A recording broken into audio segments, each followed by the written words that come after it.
pastors tell me, Justin, I know this all sounds great, but how do I do this? Look, you've got to ask for the reviews.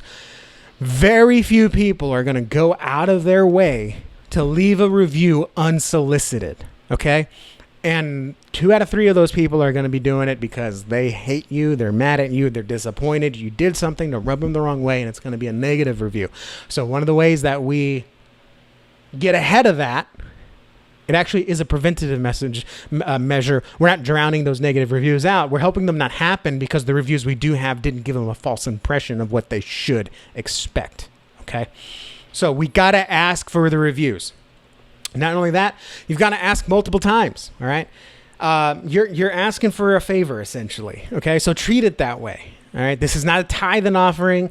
This is not a spiritual discipline. It's help people discover our church, help people see that our church is for them, for the community, and that Jesus is here awaiting for them, and help us show that God is really on the move here.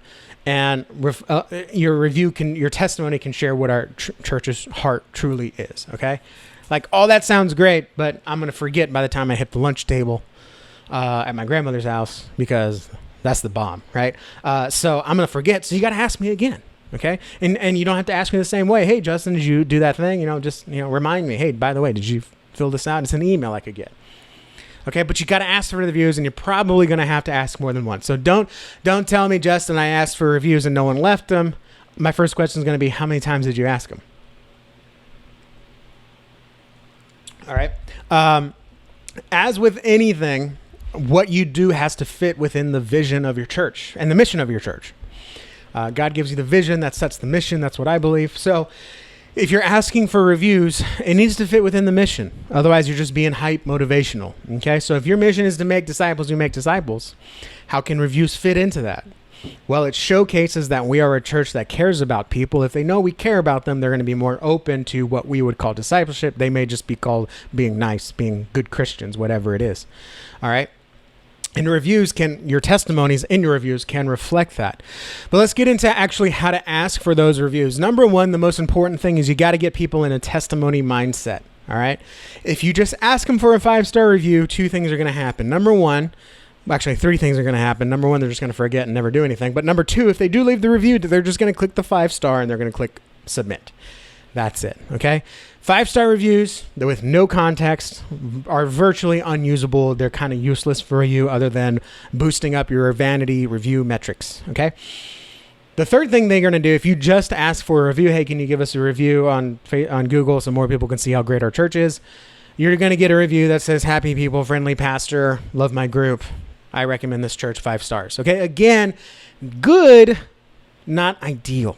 Okay. So I'm not saying go delete those reviews. In fact, most of the time you can't, but you want really good reviews. So the first thing you got to do is ask the person, have you ever told someone about your testimony? Okay. Now, as a pastor, I don't want you to complicate this, but I am going to give you a couple ideas here. Number one, I think every pastor needs to do this every 3 or 4 years.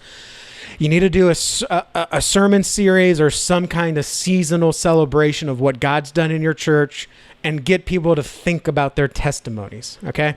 As church has become, I'm going to get in trouble for this, as church, or I should say, as we've allowed church to become more consumeristic, people are coming in saying, what can the church do for me next?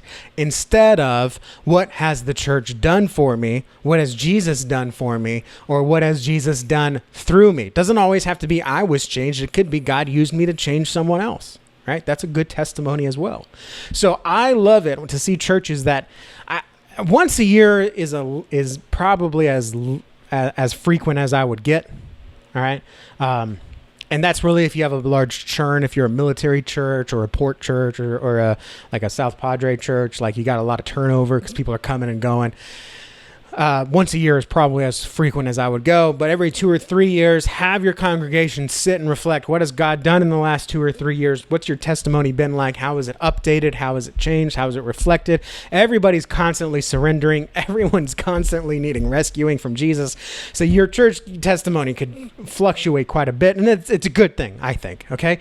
But you need to actually get people to think about their testimony first, okay? Because not everyone has a testimony. Now, if you can go back, if I was a good podcast host or video host, I would have this information already. But you can go back in the Best Known Church Show archives, and you can actually find a show I did where I went through how to get people to formulate their testimonies in a way that resonates with others. So it's not just, yeah, I sucked and then Jesus came and now I'm better.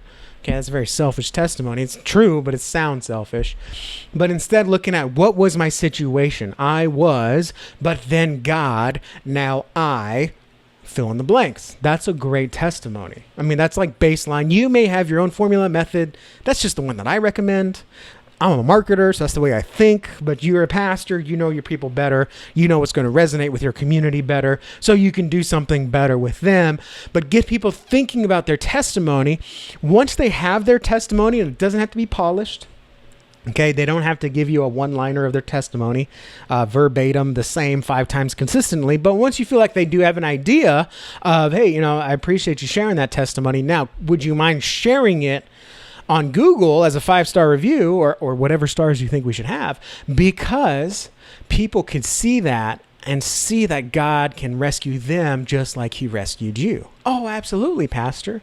Now I don't have to make up a review. I've already thought about it. I've already recognized it. And when I write the review and I see it written, then maybe I'll actually make it look good. Although sometimes you don't even have to make it look good. Some of the best reviews we have, I have a review page on a church.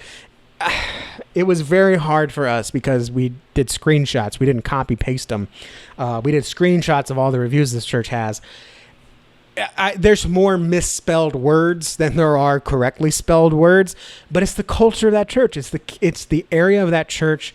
They don't punctuate correctly. It drives me personally nuts, but for them it works. And so I told my team, I was like, don't fix it. We're screenshotting it. We're putting it up there because that's what's going to resonate, to show, again, these people are like me. I don't got all my stuff together. These people don't got all their stuff together, but Jesus is still working through them. Therefore, he must work through me. If I try to polish it up, I'm now inserting myself into this church or my team into this church, and they're going to look at that and say, well, they obviously got everything together, and this place ain't for me.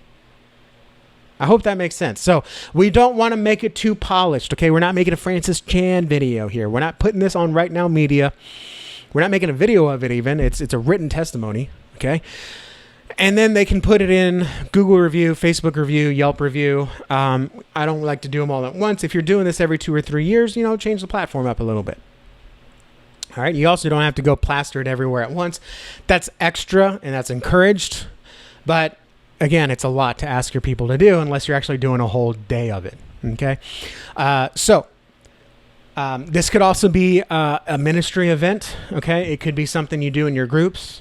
And then you can end it with, now let's spend some time sharing our testimonies in these reviews, again, so that people can see the work of God in our church when they're looking for something, okay? Again, it sounds I can understand. In fact, I had a conversation a couple weeks ago with a young gentleman who was like, this is icky, man. Like, this is like we're manipulating people, and I get it, right? The same could be said for using a PA system at the church, right? It sounds icky, right? Like we're broadcasting the pastor. We're doing fancy music, like we're doing lighting now. We're turning the lights down. It's all for the purpose of putting attention on God to try to do whatever it takes to make sure that eyes are on him and not on ourselves. And so if we're looking at the things we want in a church, I want to be comfortable. I want to have hot coffee and donuts and cool stuff for my kids.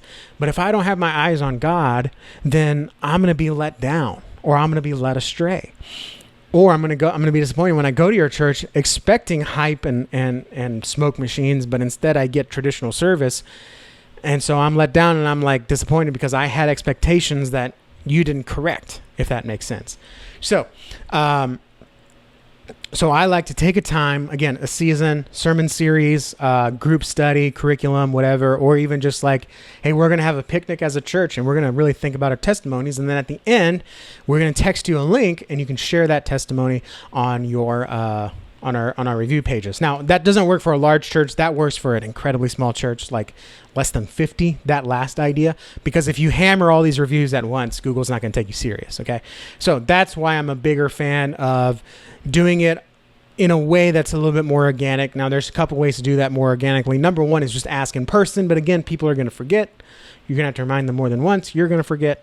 it becomes a hard thing. So it's fine to start with, but my real favorite is to actually create a system, and if you can, automate it so that people get reminded without you having to think about it, okay? This usually starts with your core, not your launch team, although if your church plant launch team, but pastor, let's be honest, there's a good core 10 to 20 to 30 people in your church that you're like, these are our ride or die. They're third generation. They've been at our church for years. They're planted in this community.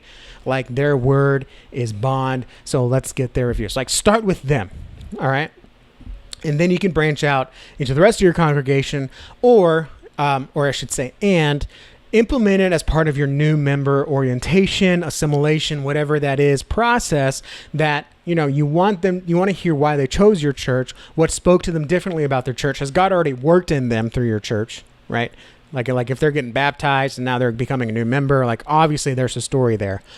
And then as part of the new member orientation, one of the classes, one of the days, or one of the time slots is, let's talk about what your testimony is, and let's see how we can best share that for more people to see, so God can be given the glory and people can be persuaded that God can do something for them here. Okay. I love implementing it there for new guests. I don't always like doing it for guests because you don't know what they're going to say. And there is a method where you can filter bad reviews from good reviews before you give them the link to review, but that's pretty much frowned upon, if not illegal by this point. So we don't recommend it. But the way that we do that is we do ask guests, what was your experience like? And we at least get some information there, and we use that to follow up with them. And then that conversation may turn into a review request, but it just depends on what that conversation looks like. But we don't go in there specifically to solicit a review in that process. But that's a whole different thing that's a little bit more advanced. So what I like to do is get them in that and then create a system. If it's automated, if you use software to do this, great. But what you do is I'm going to text you this link. And if you don't see the review, you can send them a reminder the next week. This could all be tracked in the spreadsheet, and you're just manually sending texts or manually sending emails. You could do it automated. Like, we've got a system. We send them a link. If they click it, we know they clicked it, and we double check for their review. If they didn't leave a review, we send them a follow-up. If they didn't click the link, we send them a follow-up. If they never respond, we tell the pastor, hey, this person hasn't responded. Just want to make sure everything's okay. Maybe you want to check in with them. If they're going to church when they're not responding to this, sometimes they just think it's a scam. Totally understandable. I don't blame them at all. All right. All that said, having a process. So you're not just getting a bunch of testimonies, and then in 2 years, I'm not seeing any new testimonies. I'm just seeing a bunch of testimonies from 2023. I see that right now, where someone obviously made an effort, and there's 5 testimonies. 4 of them are from 2021. And that's it. And I'm like, what's this church been doing for 2 years?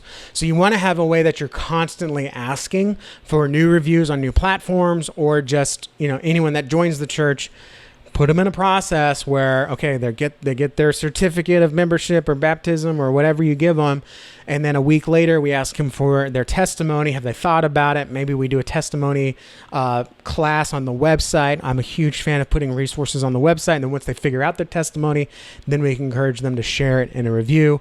It all needs to be part of a system to get this taken care of. And that's really what we've created in our system. We call the Be Represented methodology, where we help churches, our clients specifically, not only get 5-star reviews, but 5-star reviews that share the work that God is doing, so people can trust that local church and be persuaded to visit that one versus another church that's really a motivational concert, a wolf in sheep's clothing, or it's just going to lead them astray, or quite frankly can't be equipped to serve them.